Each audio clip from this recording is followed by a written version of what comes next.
First activity of today. That's the kind of day it's been. Lazy day. Looking at the market. Putting money into different accounts. Sending money here, sending money there. Getting money put into my account. Yo, I'm thinking I might take 100 days off from running.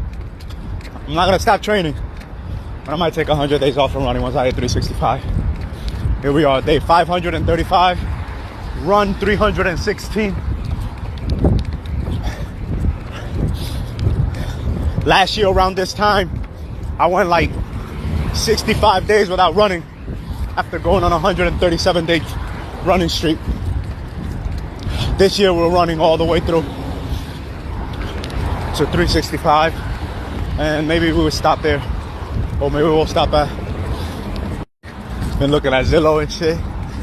I'm really buying land is really calling me right now. So I got a piece of gold, I got some silver, I got cryptos. Now the other thing calling me is land. So I was looking at like 52 acres in Florida.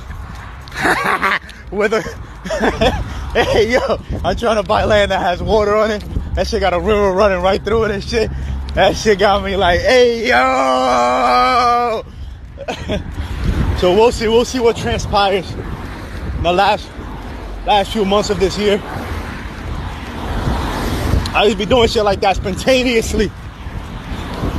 Very spontaneous with how I live and the decisions that I make. Like at 17, oh, I need discipline. Where can I get it? Military, boom. Within 2 years I was there.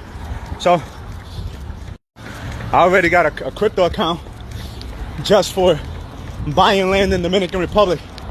So I gotta pick one of my accounts and make that one to buy land here in the States. Yo, them changes don't happen from night to day, man, but if you're consistent with the healthy habits, eventually you'll be living that life that you envision in your subconscious. You hear what I'm saying? You gotta nourish it daily with healthy habits. How would you live if money wasn't an issue? What are the habits, the daily habits that would take up your time? Because you're not just gonna be sloughing around all day, right? That's not your plan. So start fitting in those little healthy habits as most efficient and effectively as you possibly can into your day. You know what I'm saying? If you're a single man, bro, you could easily, you know, putting rent, electricity, all those things aside, you could easily make it through a month with under $1,000. When you have women and children in your story, that's when things get a little bit more expensive. But if you're a dude, man, you should be able to like travel anywhere and be able to make it with anywhere to $500 to $1,000. You get what I'm saying?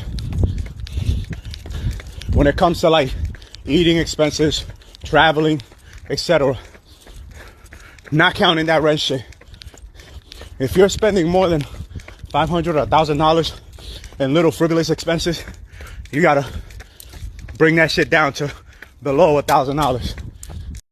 Until, you know what I'm saying, you can enjoy much more, or you can spend much more, because everything that you're doing is requiring that much more. You get what I'm saying? Dominican Republic, for example, 14,000 pesos, 20,000 pesos is what most people over there make in a month. My G, that's $500. People are making it. Places like Dominican Republic, with just $500. Places like Thailand, probably for even less of that. South America, $500 you can make. They're making it in a month. You get what I'm saying? And $500 is covering all the expenses, housing, electricity, and food. Here in the States, $500 ain't covering that shit. You need at least $1,800, $2,000 minimum. But if you're in your late teens, early 20s, and you're still living with your parents, and rent is not an issue, for example, and you're blowing through more than $500 or $1,000 a month, you're fucking up. Especially if you're making over 2 or 3K a month, you're fucking up. If you're making more than that, and you're not paying any rent or things of that nature, or anything more over $500 for rent, and your expenses are over $500, $1,000 a month, you're fucking up. Save, invest, capitalize on the dividends. Start building the healthy habits now. That's how you get rich. Might take you some time, but you enrich yourself internally because you're developing healthy habits that will benefit you in the long run. It's fucking crazy, man. I got no knee issues while I'm running. It's the moment I stop running.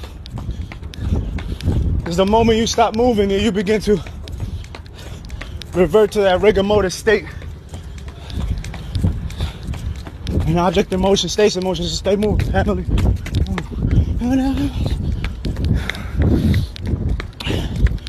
You see it in people. The less they move, the more rigid they are with their thoughts, their emotions, and their actions. The more rigid their lifestyle, the more easily irritated they are, the more easily annoyed, the more easily thrown out of their square they are, and the more easily they lose in this game of life. You stay in motion, your emotions, your thoughts, your actions, you'll be able to hug your mother, your sister, your father, your brothers, your nieces, your nephews, your friends.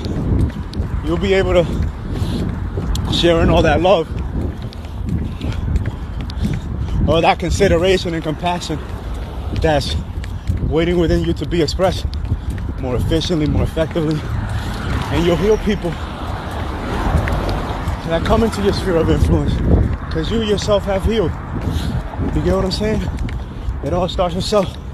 Enriching the soul of man, Solomon's temple. Filling that temple with precious and beautiful things that consist in thought, action, and emotion. Boom. We're done. Now we're about to go in this gym and get the rest of these games until 6 something p.m. Finish up. You get what I'm saying? Look at that aura. Reflecting from all the garbage that they pump into the air through the cloud seeding, right? Because we can't say the other word. Cloud seeding, i.e. chemical trails, right? Just chemicals sprayed into the sky through the BS programs called cloud seeding, right? To reduce the amount of information that beautiful source of life relays to your skin. This is why we daily consume that mocha. You know what I'm saying? That Mr. Organic Super Healing Alchemy, consisting of those 14 wonderful ingredients, 11 adaptogens, 7 medicinal mushrooms, shilajit, shit that removes toxins from your body.